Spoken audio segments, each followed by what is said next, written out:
Bismillahirrahmanirrahim. Assalamualaikum warahmatullahi wabarakatuh. Selamat siang Sobat Sosial di rumah. Kita ketemu lagi di podcast UPTD PPKS episode ke-43. Senang banget hari ini kembali lagi sama Rizka. Kita akan ngobrol seru-seruan lagi dan juga inspiratif mungkin ya di episode ke-43 ini. Kita kenalan dulu dengan narasumber kita yang sudah hadir. Selamat siang, Mas. Selamat siang. Ya, Rizka izin perkenalkan dulu ya, sudah hadir bersama kita nih Sobat Sosial, Ibu Supiah atau Mapiah ya, yang sering disapa Mapiah. Beliau ini luar biasa sekali, memang concern di dunia sosial. Beliau ini adalah sekarang sebagai ketua dari LK3, betul ya, LK3, dan juga ternyata bagian dari IPSM Kabupaten Bogor. Luar biasa sekali narasumber kita pada siang hari ini nih Sobat Sosial. Kita akan ngobrolin sekarang kita ngobrolin ke LK3-nya ya Mak ya.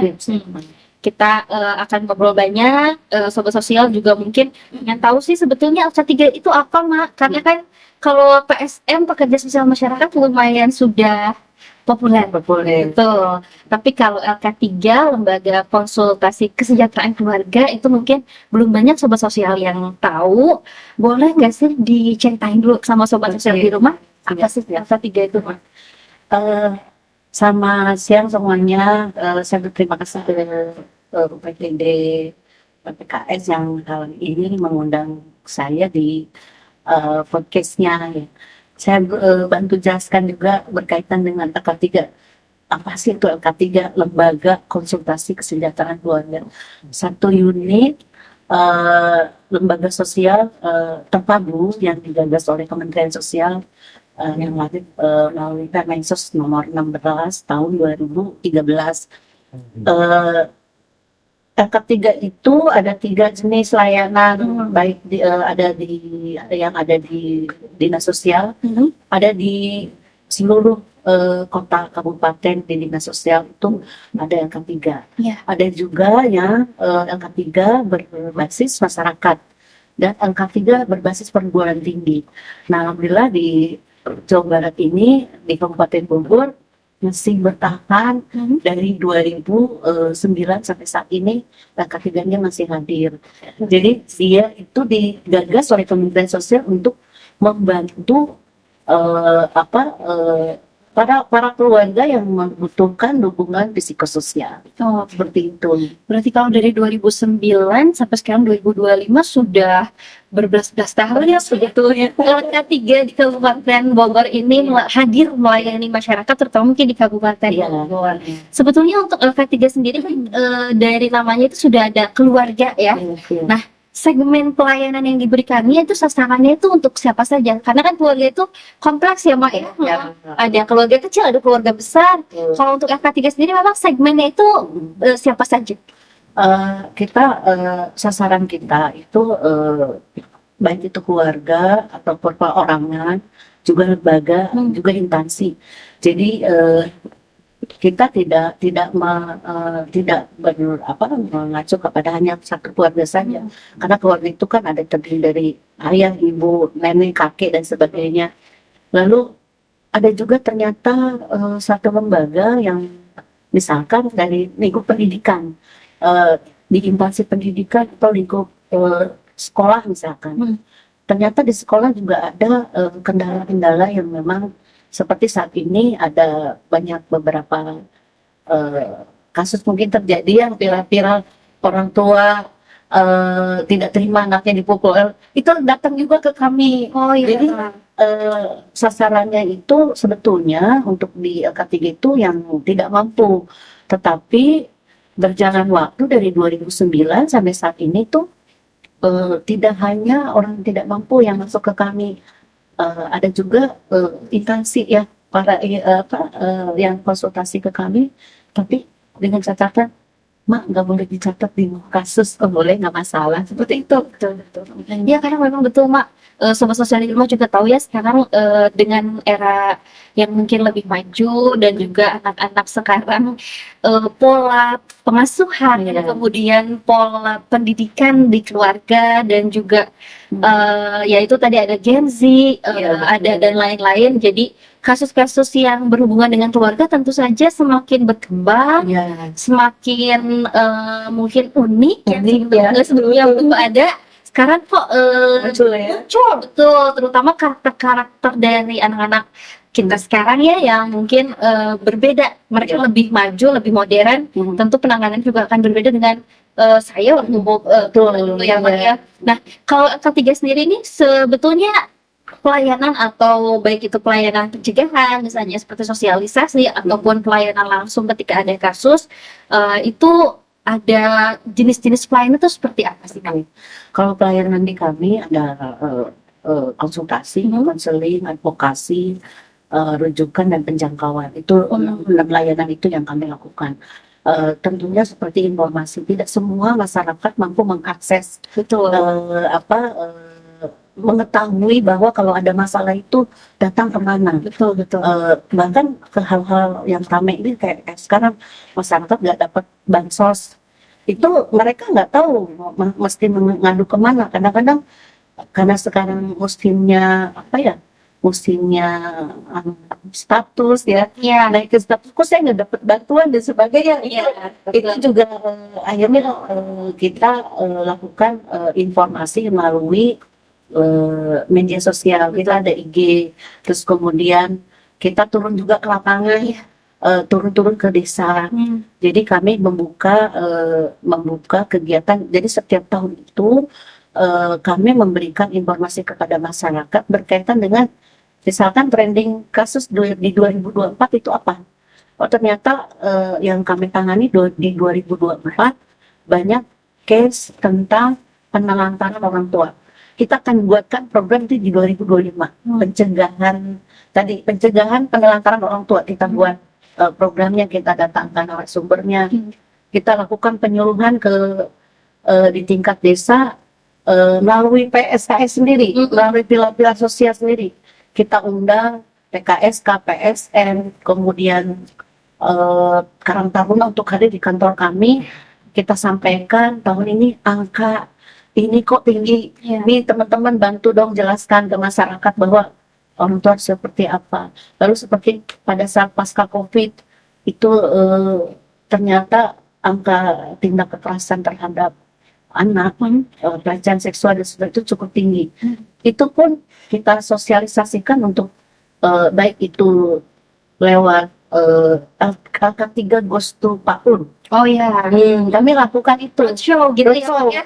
Jadi ke PAUD itu orang tuanya diberikan parenting tentang bagaimana melakukan pencegahan dan bagaimana mereka menyiapkan anaknya supaya tahu bahwa batasan mana yang boleh disentuh oleh orang lain, itu harus dikasih tahu sama.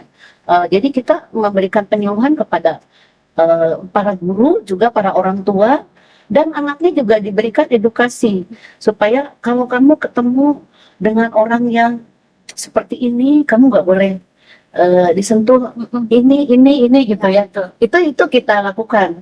Lalu seperti pencegahan penelantaran orang tua, kita roadshow ke majelis-majelis taklim, kita roadshow ke kantor-kantor desa, bekerja sama dengan kepala desa. Jadi kan suka ada PKK gitu ya. Kami masuk ke situ. Jadi sosialisasinya seperti itu gitu kan. Luar biasa, berarti memang di LK3 ini, Mak, bukan hanya bergerak sendiri juga ya, itu melibatkan tadi unsur dari stakeholder, mungkin pemerintahan desa, kemudian sosialnya, bahkan guru-gurunya nih sosial, dan juga orang tua dan sasaran anak-anak juga. Betul, jadi memang lingkup semua hal yang berhubungan dengan keluarga tadi, dengan sistem-sistem yang mendukung kefungsian keluarga itu dilibatkan gitu ya, Mak. Luar biasa sekali nih. Saya kemarin itu anak mempersiapkan tahun ini kami 2025 mempersiapkan anak disabilitas untuk menghadapi pubertas. Karena angka pelecehan seksual terhadap anak disabilitas itu lumayan banyak yang masuk, karena mereka juga nggak ngerti ketika anaknya mengalami pubertas, entah dia haid atau apa, itu orang tuanya kita lakukan parenting, mempersiapkan anaknya supaya siap pada saat dia, karena kan disabilitas tentu istimewa banget ya, caranya juga punya cara khusus untuk menangani itu. Kami bekerja sama waktu itu dengan DWP Pemda, dihadir langsung sama Bupati. Wah, Jadi semua tuh dilibatkan gitu. betul. Jadi nggak bisa dikerjakan sendiri. Betul, Betul. mulai dari stakeholder paling tinggi tadinya mungkin ada perhatian dari Pak Bupati, Iya. kemudian mungkin sudah jelas kalau dari Pak Kadis, Pak Kadinsos, dan juga di segmen-segmen yang ada di desa, Desa. mungkin di kecamatan juga turut mendukung. Iya, betul. Luar biasa Sobat Sosial. Jadi memang kembali lagi ya, Mak, kita sebagai masyarakat itu memang juga harus turut serta ya, Mak, Betul. membantu program-program pemerintah. Salah satunya mungkin kalau di Kabupaten Bogor melalui LK3. Tiga. Supaya memang tujuan dari kalau keluarga yang disebut keberfungsian keluarga membentuk generasi emas itu tadi Iya, betul. butuh campur tangan dan juga dukungan dari kita loh Sobat Sosial. Bukan cuma emak Iya. dan LK3, bukan cuma kita di desa sosial, tapi Sobat Sosial di rumah. Betul ya Mak ya. Nah ini nih biasanya yang kita juga pengen tahu tadi kan programnya udah bagus, ada nggak sih tantangannya Mak yang ini ya yang dimiliki sama LK3 ini? Tantangannya jujur saja itu banyak. Satu berkaitan dengan penyiapan SDM kami. Ya. SDM kami kan cuma sedikit ya, cuma ada kalau dihitung pada petugas kami itu yang pure menangani masalah itu kan cuma 6 orang. 6 orang ngurus orang Kabupaten Bogor tuh 40 kecamatan dengan 300 sekian desa. Itu tentu tidak mudah. Dan terus tadi masalah yang tidak yang di luar pikiran kita saat ini di zaman ini kok muncul gitu loh. Sementara keterbatasan kami di LK3 kami sendiri yang jurusan sarjana sosial itu secara akademis ya cuma hanya 2 orang. Yang lainnya campur-campur, ada yang sarjana ekonomi, sarjana pendidikan nyemplung ke situ gitu kan. Tapi mereka dengan keterbatasannya mampu harus berkolaborasi dengan yang paham di situ, lalu harus banyak. Jadi yang kendalanya apa? Tadi kalau ditanya apa sih ada kendala atau enggak, atau apa sih yang memang menjadi masalah, itu tadi kurangnya saat ini bintek-bintek itu tidak ada dari pusat kan. Untungnya LK3 tuh sudah dihentikan bantuan untuk dulu dana dekon kalau nggak salah itu sudah dari 2014 sudah tidak ada anggarannya. Jadi kami terkendala dengan anggaran itu, suka tidak suka harus mampu mengawal anggaran itu ke Pemda. Dinas sosialnya mungkin kayak Kabupaten Bogor care. Belum, saya lihat teman-teman di Jawa Barat terutama LK3-nya rata-rata mati suri. ini disayangkan, mereka juga pada nanya kita kenapa sampai bisa bertahan saat ini. Lalu kemudian kasus-kasus masyarakat yang kadang-kadang butuh persiapan kita ya tadi, karena kalau jenis masalahnya juga unik, tentu penanganannya juga akan harus punya ilmu baru. Betul. Nah itu kendala-kendala yang kami hadapi saat ini, termasuk itu tadi sepertinya saya kemarin sempat rame-rame juga di grup data 3 nasional ini, kok kita dilahirkan sama Permensos seperti anak yang dibuang kok nggak dilirik lagi gitu loh. Itu juga kami butuh bintek-bintek, butuh ilmu baru untuk menangani masalah-masalah masyarakat. Itu sih yang paling ini, termasuk tadi anggaran. Seperti itu. Ya memang karena dengan era sekarang yang efisiensi juga ya. Betul. Jadi banyak hal yang buat kita jadi harus lebih kreatif. Iya, betul. Kita sebagai mungkin pelayan masyarakat harus bisa melayani masyarakat dengan baik, mengelola permasalahan dengan baik, membantu masyarakat dengan baik dengan sumber daya manusia yang kita miliki. Iya. Dan mungkin ya itu dia namanya pengetahuan, ilmu, keterampilan harus di-upgrade. Benar. Jadi ya mudah-mudahan dengan adanya upaya dari PPKS juga bisa membantu mengupgrade para pilar sosial Iya. termasuk LK3. Iya. Mudah-mudahan nanti kita bisa kolaborasi lagi ya, Mbak ya, Betul. terutama untuk BIMTEK di tahun 2026 Harus itu. supaya nanti lebih sering ketemu, bisa dapat insight juga gitu. Karena saya jebolan UPT. Ini dari tahun kapan? Kalau dulu Bintek itu 1 minggu full, terus kita fokus gitu loh, betul-betul tuh sampai malam. Para widya suaranya juga, benar-benar gitu. Jadi lahir kita yang saat ini masih eksis di lapangan. Iya betul. Nah, ini ada satu hal yang cukup menarik. Saya sempat baca-baca juga ya, Mak. Ada salah satu kasus yang viral ternyata. Ada satu kasus viral nih, sobat sosial juga di rumah mungkin pernah baca, pernah lihat, pernah nonton beritanya tentang bayi tertukar. Ya, kasus bayi tertukar. Kasus bayi tertukar di Kabupaten Bogor yang ternyata LK3 itu sangat berperan di kasus itu. Boleh diceritain nggak sih, Mak, sama sobat sosial di rumah itu gimana ceritanya tuh? Iya. Jadi ada satu case yang memang itu juga satu pengalaman yang luar biasa buat kami. Dan itu satu unik, terus kedua butuh energi luar biasa. Bayangkan anak sudah 2 tahun lahir di masing-masing orang tua, lalu tiba-tiba disampaikan bahwa itu adalah tertukar. Lalu setelah 2 tahun. Sudah 2 tahun.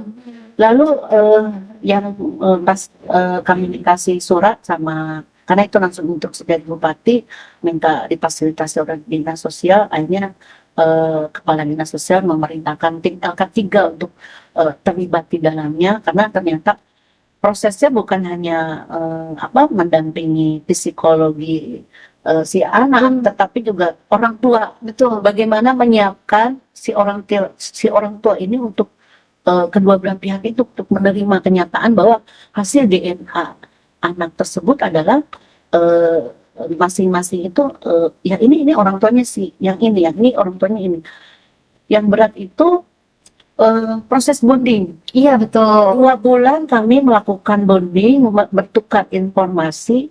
Kami visit tiap hari mengamati perkembangan anak yang satu, yang satunya di Kecamatan Ciseeng, yang satu di Kecamatan Tanjung Halang. Jadi kami bagi 2 tim. Itu setelah kalau kami visit itu, kami CC. Ini di sini. Jadi rapotnya saling tukar Informasi tadi. Jadi itu yang akan kita pertemukan dengan orang tuanya, bahwa misalkan yang satu si bayi si A ini kebiasaannya itu kalau mau bobo itu diayun. Kalau yang satu ya bobo aja, diempok-empok cuman tidur gitu. Yang satu dia menggunakan ASI. Coba bayangkan ibunya betapa shock ketika tahu itu bukan anak saya, dia kasih ASI. Bagaimana kalau ditukar, dia membiasakan itu. Betul. Itu kan butuh kesiapan psikologi ibunya itu untuk termasuk orang tua, ada neneknya juga di situ yang tapi nggak mau makan dan sebagainya. Jadi ada beberapa treatment yang kami lakukan di LK3, baik itu kepada anak, kepada keluarga, dan lingkungan yang ada di situ. Itu berproses bonding sampai 2 bulan, lalu kemudian CC akhirnya deal pertukarannya itu dilakukan di Polres, di Polres Bogor. Kami hadir di situ, senyum sih, cuman berjuang sampai di titik itu, akhirnya semua kembali. Ada hal yang unik juga, setelah beberapa bulan tiba-tiba ada pengumuman diapresiasi bagi orang-orang yang menangani itu, tapi bukan kami, orang lain. Jadi kalau bahasa kami di LK3 itu namanya susu cap beruang. Jadi tapi is okay, kami tetap semangat, saya semangat tim, kata saya meskipun kita ada di situ nggak harus kita disebut sebagai orang-orang yang berperan di situ. It's okay. Kita terus berbuat kebaikan karena nggak boleh putus itu. Betul, Mak. Seperti itu yang terjadi. Apalagi kan karena itu memang anak di usia 2 tahun sedang goldennya, Golden age. itu golden age, apalagi kalau apalagi mengasihi ya, Iya, itu kan bondingnya sangat kuat. Jadi betul. pasti ketika proses apa namanya bonding kembali dengan ibu aslinya, ada hal-hal yang mungkin hilang, apalagi kalau misalnya perbedaan apa sih, kultur di keluarganya berbeda, tentu ini ya. Iya, itu yang luar biasa Itu luar biasa. Alhamdulillah sekarang dua-duanya sudah sudah kembali. sudah nyaman di Iya. keluarga aslinya ya. Ya, mereka sekarang tuh jadi kayak keluarga jadinya. Iya, Jadi betul. suatu hari kita tekankan untuk tidak boleh putus ya. Betul, betul. Tetap saling bersilaturahmi, sesekali boleh saling mengunjungi. Bahkan kemarin tuh terakhir tuh ulang tahun bareng. Oh, Ulang tahun bareng. iya, iya. Karena tanggal ulang tahun Iya, berdekatan juga. barengan. Berbarengan, betul. Barengan. Jadi kami juga diundang untuk hadir. Ya bersyukurlah. Jadinya happy lah mereka di masing-masing orang tuanya itu dianggap pencapaian terbaik lah gitu. Iya, betul. Luar biasa Sobat Sosial. Jadi memang dari cerita yang viral tadi ditangani, kita hanya taunya kan mungkin banyak ketukar, kok bisa ketukar gitu ya. Tapi Iya. ternyata dilayani dengan baik. Tapi lebih berat juga ada yang seperti kasus negara Kamboja. Jadi menikah dengan warga Kabupaten Bogor, Ya, itu ternyata capek juga balik ke kedutaan. ya. Ke kedutaan Kamboja kita bolak-balik itu juga sama. Prosesnya juga itu tadi butuh pengetahuan baru. Betul. Itu yang memang dibutuhkan kami untuk jejaring. Itu luar biasa. Banyak case-case, ada sudah dua warga negara yang dari luar yang kami tangani, itu lewat kedutaan. Makanya alhamdulillah ketiga saat ini diakui sama ASEAN Ya. untuk selalu dilibatkan untuk ada pertemuan itu terakhir diundang ke gedung ASEAN untuk hadir sebagai apa ya, salah satu lembaga yang fokus ke penanganan kemanusiaan. Wah, luar biasa. Sobat Sosial di rumah, hebat sekali nih Emak bersama tim Iya. dan juga tim di Kabupaten Bogor ya. Jadi memang kalau kita lihat kolaborasi dari LK3 ini sebetulnya sudah luas sekali ya Mak ya. Sudah dengan pemerintah di Kabupaten Bogor itu sendiri, kemudian juga tadi ke kedutaan terkait dengan warga negara asing, kemudian juga mungkin kalau misalnya kepada anak-anak berbantuan hukum ke pihak-pihak berwenang ya, berwenang berwajib. Jadi memang sesuai dengan kasus yang sedang ditanganinya tadi ya, Mak ya. Nah, kalau misalnya Rizka lihat juga Mak, dengan komposisi SDM di LK3 yang mungkin saat ini belum cukup banyak ya, belum cukup banyak. Dan juga harapannya sendiri nih dari Mak untuk LK3 di Kabupaten Bogor dan untuk teman-teman LK3 di kota kabupaten lain di Jawa Barat nih ya, apakah ada harapan atau mungkin apa yang disampaikan kepada teman-teman LK3 di kabupaten kota lain ataupun untuk LK3 di Kabupaten Bogor sendiri? Alhamdulillah kalau di LK3 Kabupaten Bogor sebetulnya kalau harapan tuh tentu sangat banyak ya. Saat ini kami juga keterbatasan anggaran berkaitan dengan penyedia tenaga profesional. Itu saat ini kita lakukan layanan kita itu bekerja sama dengan beberapa tenaga profesional seperti misalkan psikolog ya. Mudah-mudahan ke depan kita punya anggaran khusus untuk itu. Ya, betul, ternyata bayar psikolog mahal. Betul, karena psikolog itu kan profesi apa sih itu. Jadi kemarin pas saya lihat terus, angkanya fantastis, luar biasa gitu ya. Lalu kemudian mudah-mudahan sih ke depan bisa ada anggaran khusus untuk itu. Tetapi kami di Kabupaten Bogor itu tidak berkecil hati karena ternyata Kementerian Sosial juga kan di situ ada Gali Pakuan ya di sana.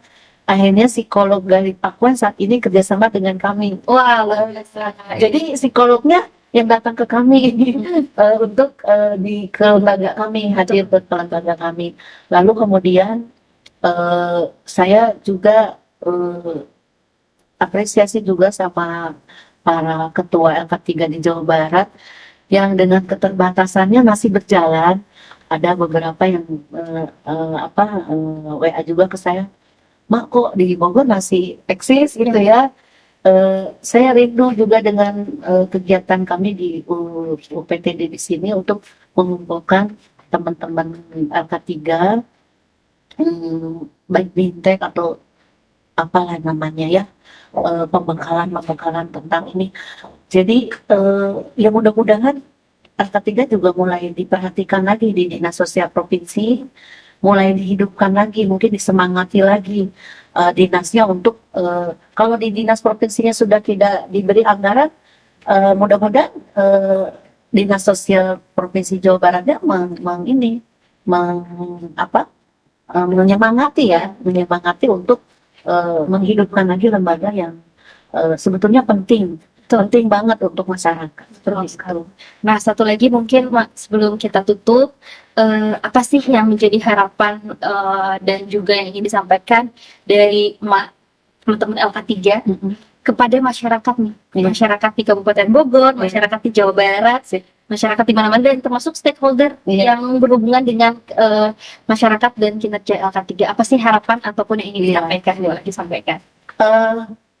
Kita sampaikan ke masyarakat pada saat ini kan main media sosial. Saat ini silakan Bapak Ibu, para orang tua yang punya masalah dengan keluarga, jangan ketik-ketik Pak Dedi, jangan ketik-ketik lapor ke bupati gitu loh. Pada akhirnya kan sebetulnya akan ditindaklanjut lagi kepada kami yang memang pilar sosial yang di bawah. Begitu juga pemerintah setempat. Jadi kita kasih tahu bahwa di setiap kota kabupaten di dinas sosialnya ada yang namanya lembaga konsultasi kesejahteraan keluarga. Itu wadah yang mampu mengakomodir keluhan masyarakat, juga garis bawahi rahasia Ibu, kalau ditagih ke status mah semua orang baca. Ya kan, mudah-mudahan kalau zaman sekarang ditagih di status kan ya. Kalau di LK3 insya Allah rahasianya aman, terjaga, dan hanya kami berikan informasi itu kepada orang yang akan membantu menyelesaikan masalah masyarakat. Jadi harapannya semua masyarakat untuk konsultasinya ke LK3, jangan ke yang lain. Iya, ketika butuh untuk konsultasi terkait tadi ya keluarga, misalnya permasalahan di dalam keluarga, ada Mas Supia, ada teman-teman LK3 di kota kabupaten ya Pak ya. Sekali lagi mungkin kami dari UPTD PPKS mengucapkan terima kasih yang sebanyak-banyaknya kepada Mas sudah berkenan hadir di podcast UPTD PPKS, berbagi kepada sobat sosial di rumah supaya bisa lebih eksis lagi nih LK3, dan mudah-mudahan nanti bisa ketemu juga sama teman-teman dari LK3 kota kabupaten lain di Jawa Barat ya Pak ya.